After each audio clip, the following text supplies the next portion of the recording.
ਤੇ ਅਗਲੀਆਂ ਖਬਰਾਂ ਵੱਲ ਚੱਲੀਏ। ਜਿਸ ਤਰ੍ਹਾਂ ਤੁਸੀਂ ਸਵੇਰੇ ਵੀ ਸੁਣਿਆ ਹੋਣਾ ਵੀ ਖਾਲਸਾ ਏਡ ਦੇ ਜੋ ਆਫਿਸ ਆ ਉਹਨਾਂ ਦੇ ਉੱਤੇ ਜੋ NIA ਉੱਥੇ ਦੀ ਏਜੰਸੀ ਹੈਗੀ ਇੰਡੀਆ ਦੀ, ਉਹਨਾਂ ਨੇ ਛਾਪੇ ਮਾਰੇ ਆ। ਇਹ ਹੁਣ ਸਾਰਿਆਂ ਨੂੰ ਪਤਾ ਹੀ ਆ ਵੀ ਖਾਲਸਾ ਏਡ ਦੇ ਵਿੱਚ ਕਿੱਡਾ ਕੁ ਉੱਥੇ ਕਿਤੇ ਬੰਬ ਹੁੰਦੇ ਆ ਉਹਨਾਂ ਦੇ ਵਿੱਚ ਰੱਖੇ ਹੋ ਜਾਂ ਬਹੁਤ ਹਥਿਆਰ ਰੱਖੇ ਹੁੰਦੇ ਆ। ਲੰਗਰ ਜ਼ਰੂਰ ਹੁੰਦਾ। ਲੋਕਾਂ ਦਾ ਜਿਹੜਾ ਧਿਆਨ ਆ ਹੋਰ ਪਾਸੇ ਨੂੰ ਡਿਵਰਟ ਕਰਨ ਦੇ ਲਈ, ਸਰੋਤਿਆਂ ਨੂੰ ਯਾਦ ਹੋਊਗਾ ਜਿਸ ਟਾਈਮ ਦੇ ਉੱਤੇ ਭਾਈ ਅਮਰਪਾਲ ਸਿੰਘ ਉਹਨਾਂ ਨੂੰ ਅਰੈਸਟ ਕੀਤਾ ਗਿਆ ਸੀ, ਬਹੁਤ ਸਾਰੇ ਜੋ ਆਪਣੇ ਵੀ ਆ ਸਿੱਖ ਵੀ ਆ ਉਹ ਬੜਾ ਰੌਲਾ ਪਾਉਂਦੇ ਸੀ, ਦੇਖੋ ਜੀ ਪੁਲਿਸ ਸਟੇਸ਼ਨ ਤੇ ਹਮਲਾ ਕਰਤਾ। ਹਾਲਾਂਕਿ ਉਹ ਇੰਨੀ ਵੱਡੀ ਗਿਣਤੀ 'ਚ ਗਏ ਸੀ, ਉੱਥੇ ਪਾਠ ਕੀਤਾ ਸੀ ਜਾ ਕੇ, ਕਿਸੇ ਦੇ ਕੋਈ ਸੱਟ ਚੋਟ ਨਹੀਂ ਆਈ ਸੀ, ਮਾੜੀ ਮੋਟੀ ਕਿਸੇ ਦੇ ਇੱਕ ਦੋ ਦੇ ਝਰੀਟਾਂ ਆਈਆਂ ਸੀ।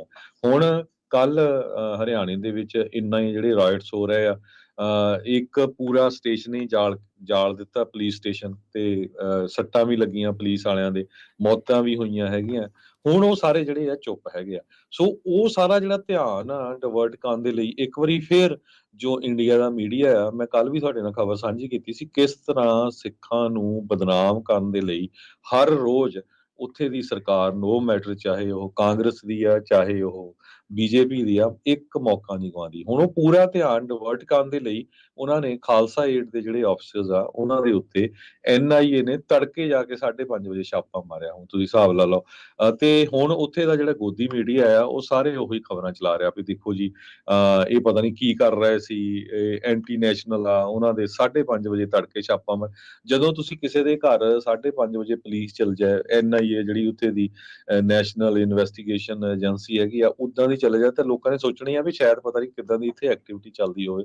ਸੋ ਇਹ ਹਾਲ ਇਸ ਟਾਈਮ ਇੰਡੀਆ ਦਾ ਬਣਿਆ ਹੋਇਆ ਹੈ। ਸੋ ਮੇਨ ਆਫਿਸ ਜੋ ਖਾਲਸਾ ਏਡ ਦਾ ਡੱਲੇਵਾਲ ਪਿੰਡ ਦੇ ਵਿੱਚ ਆ, ਗੁਰਾਇਆਂ ਦੇ ਨਜ਼ਦੀਕ, ਮੋਹਾਲੀ, ਮੁਕਤਸਰ ਸਾਹਿਬ ਵਿੱਚ ਵੀ ਹੈਗੇ ਆ।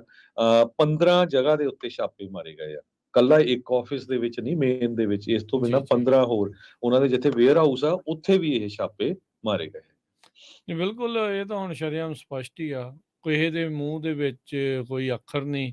ਉਹ ਜਿਹੜੇ ਸੋ ਕਾਲਡ ਉੱਥੇ ਦੇ ਜਿਹੜੇ ਲਿਬਰਲਸ ਵੀ ਆ ਉਹ ਵੀ ਚੁੱਪ ਨੇ। ਹੁਣ ਉੱਥੇ ਬਜਰੰਗ ਦਲ ਤੇ ਹੋਰ ਪਤਾ ਨਹੀਂ ਕਿੰਨੀਆਂ ਦੀਆਂ ਵੀਡੀਓਜ਼ ਆ ਰਹੀਆਂ, ਸ਼ਰੇਆਮ ਹਥਿਆਰ ਦੀ ਸਿਖਲਾਈ ਦੇ ਰਹੇ ਆ।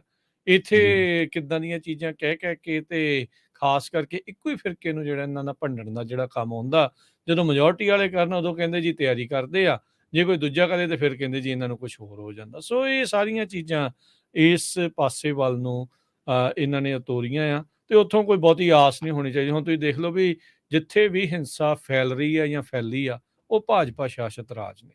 ਉਹ ਹੁਣ ਲੋਕਾਂ ਨੂੰ ਕੋਈ ਸ਼ੱਕ ਸ਼ੁਬਾ ਜਿਹੜੀ ਉਸ ਦੇ ਵਿੱਚ ਰਹਿ ਨਹੀਂ ਗਈ ਹੋਣੀ ਚਾਹੀਦੀ ਵੀ ਇਹਨਾਂ ਦਾ ਅਸਲ ਦੇ ਵਿੱਚ ਪਿੱਛੇ ਮਕਸਦ ਕੀ ਚੱਲ ਰਿਹਾ ਹੈ।